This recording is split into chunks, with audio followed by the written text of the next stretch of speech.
Hi, everybody. Tony Marcolini. Welcome to It May Interest You to Know. My co-host Seamus McDonough and I are happy and thrilled to have a special guest. I guess he's a musician. He's classically trained for jazz and salsa and big bands. We're super excited to get into his career here today. So Gerardo Contino, welcome, Gerardo. Thank you. Thank you. It's a pleasure. So I think I want to start at the beginning of your career and kind of work our way up if we could, because now you've had great accomplishments as the years have gone on. But talk to me about the origins. I mean, when did you start taking, lessons? I mean, is this a childhood dream? Well, I was born and raised in Havana, Cuba.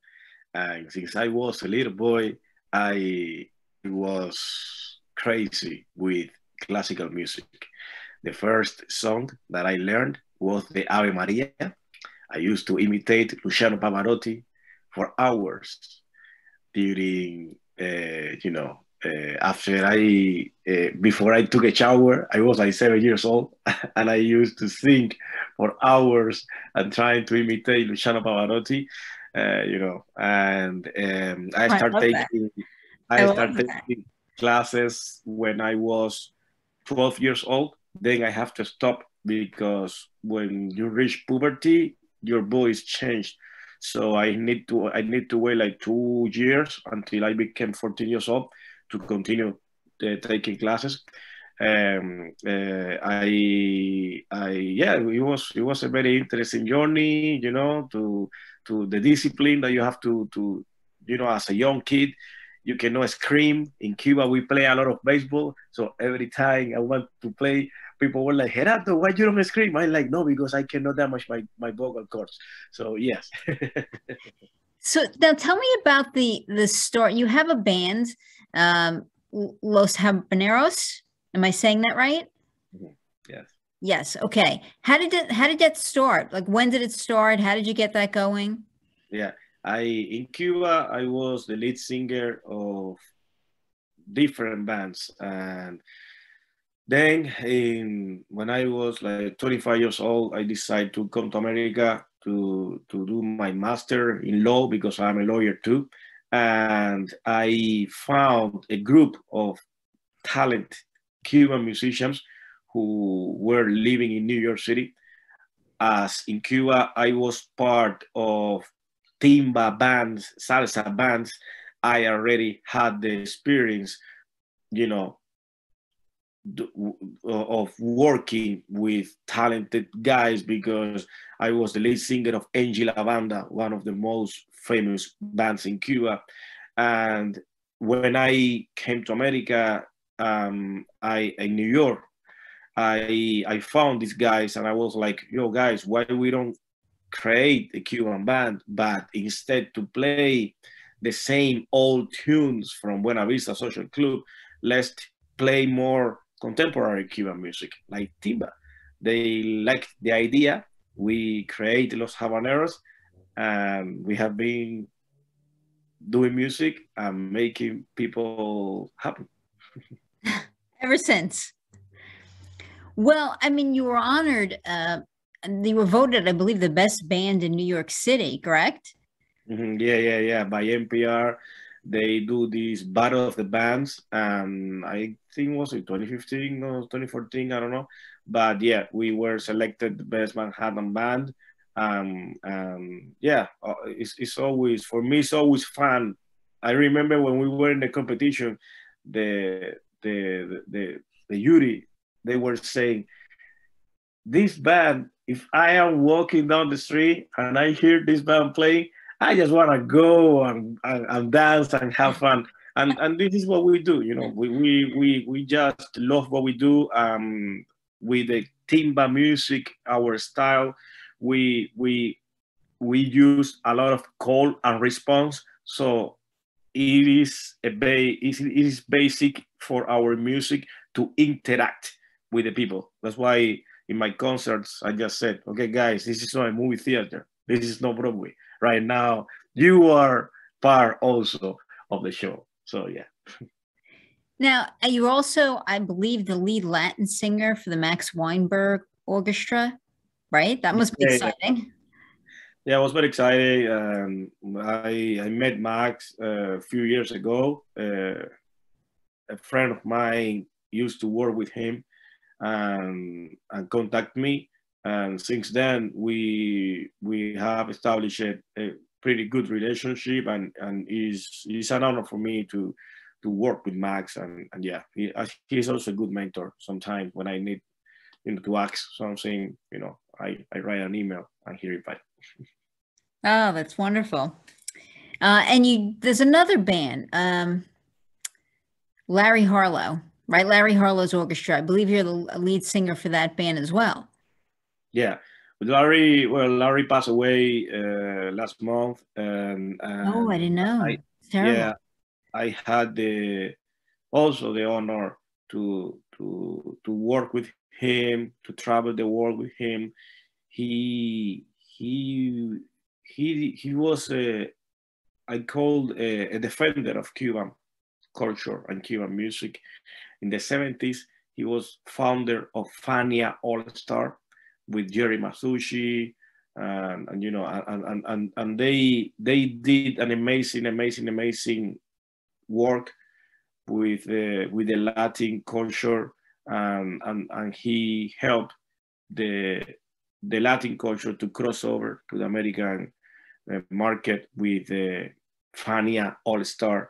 And yeah, it was an honor for me also to be part of his band. So talk to me about the creative process. What does that look like for you? I mean, how do you write a song for you? What is that? Do you run for 40 minutes and then, you're able to, does this lightning strike you when you're in the shower? How do you write? Yeah. As I am a lawyer, so for me, it's easy to come with words. It's not an issue, but the inspiration, I get inspired by daily routines. I don't know if I really like. Depends how I feel. Sometimes I feel down, so I don't like to write when I'm down. I like to write when I want to send a message, mostly of love, because we need love in this world, So that's why my songs are mostly, love songs. Also, and happiness, I love to write about happiness and hope. That is my main so far. I don't know in the future, so if I'm gonna write something sad, but so far it's like that. Maybe it's the experience that I have growing up in Cuba, a country that we have a scarcity, but even though the country doesn't have a lot of material things, people still are happy, people still smile, and you're trying to find the best. And based on that, I am still carrying that into my creative process. I always try to write things that send a positive message. Oh, that's wonderful. And you were at the Kennedy Center, right? The Kennedy Center Honors. You performed there? Yeah. The Kennedy Center. First time I was invited to perform at TED Med conference, and then the Kennedy Center directly invited me to have a concert. It was before COVID, 2019, I think so. And yes, Lincoln Center, Kennedy Center, all the centers. I love to perform there because what I found with this model, that is big institutions that they bring artists, but it's open for the community, it's free. What I like about those places is the diversity. It's such a diverse crowd, And I love that because I can be myself, you know. Also, although I'm always myself, but you know, I can enhance that. Well, what an honor. I mean, that's you've reached the top of your game when the Kennedy Center is inviting you to be a performer there for certain. That's an honor. Congratulations. Thank you. Now, what about dancing? Do you dance too? No, I don't know how to dance. I'm just a good observer, and what I do is that I try to learn the steps that at least people, you know, can do. And that is another thing about my person as an artist, that Latin music, it is a little hard. Mostly Cuban music is a little hard to learn from someone. Uh, if you are not from Cuba or you are not familiar with the culture, then it's a little tricky. Why? Because of the rhythm. We have the clave. It's 1, 2, 3, or 1, 2, 3, 1, 2. You know, so the beat you have to dance with the beat, and then you have to move a lot of your shoulders. You have to move your hips, and you have to. It's synchronized. You know, so when you start using that and incorporating the turnarounds, then people are like, you know what? No. So as someone that I don't know how to dance, what I'm trying to do is to accommodate myself to whatever I feel. And at least I respect the basic move. And when I am performing, this is what I show the crowd. I'm like, don't be, how I say, impressed. Don't be impressed by all those, you know, salsa competitions, etc. You can be yourself, dance whatever you want, and even though you don't have a clue of what I'm saying, at least you see that I'm smiling. So that means that I am saying something positive. Well, I mean, you're an amazing performer. I mean, I have seen I've watched the Kennedy Center. It's online for anybody to see. So I've certainly watched that, and you can find a lot of different performances of yours. You're pretty amazing, and I'm not a dancer either. And quite frankly, I was swinging my hips a little bit, even though I'm terrible. Thank you. So you definitely bring that out. Thank you. And I read somewhere, and you know, sometimes you read things and it's not always true for certain, but I read somewhere that you are involved with theater now too. Is that true? Yeah, I in 2018, I was cast to do a Yiddish opera. It's called Hatway, and for me it was an honor because I had the opportunity to share stage with, you know, Broadway singers and artists, very talented opera singers from Juilliard, and I was like, oh my gosh! So we did it. We did the show at Montclair University, and it was a Yiddish opera. So I have to learn Yiddish. I have to sing in Yiddish, and also I need to act. You know, and the act was in English. So you know, it was challenging, but a beautiful experience. The most important thing was that I I could explore myself more because theater is magical. It's magical, and you know, and I also could learn more about my body.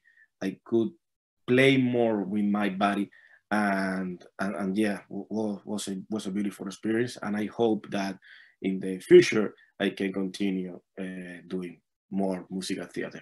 Well, I hope so too. I mean, you have such a presence on the stage. So I ask this of everybody who comes on. I don't know why, but I find it fascinating. What's your most memorable moment in your career? I mean, was it the minute you walked out on the stage at Kennedy Center? I mean, what's the one moment that just and I've heard all different things from people, but what's your one most memorable moment? Well, my most memorable moment was when I released my first album, Siempre Latino. I released the album in New York City, and for the first time, my mom could see me singing life, because in Cuba, when I was performing, as you know, I was performing at night and my mom had to work. So she never could come to one of the concerts. Also in Cuba, I was the singer of a band, you know, so it wasn't my band. And for me, it was so an special moment when at that time my mom was visit me here, and I had my release my release concert, and my mom was present there. I have my band. I have you know, a whole crew, all the people that collaborate with me, and that for me it was an unforgettable experience. Oh, wonderful. Now, where can people go to who want to find out about you, where you're going to be touring, what's coming up with you? Where can people get that information? Yeah, well, we have our social media. You can check us at loshabanerosnyc.com, Instagram, Los Habaneros NYC. And if you Google my name, Gerardo Contino Music, over there, I'm always trying to keep people updated of what is happening. Sure, and we'll put all the links below as well.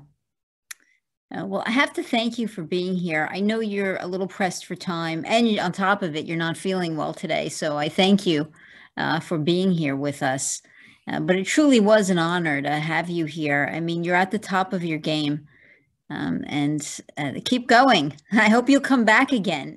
I know COVID has kind of put a thorn in a lot of what was happening for you. You had so much scheduled, and then COVID hit, and a lot of it got canceled and rescheduled.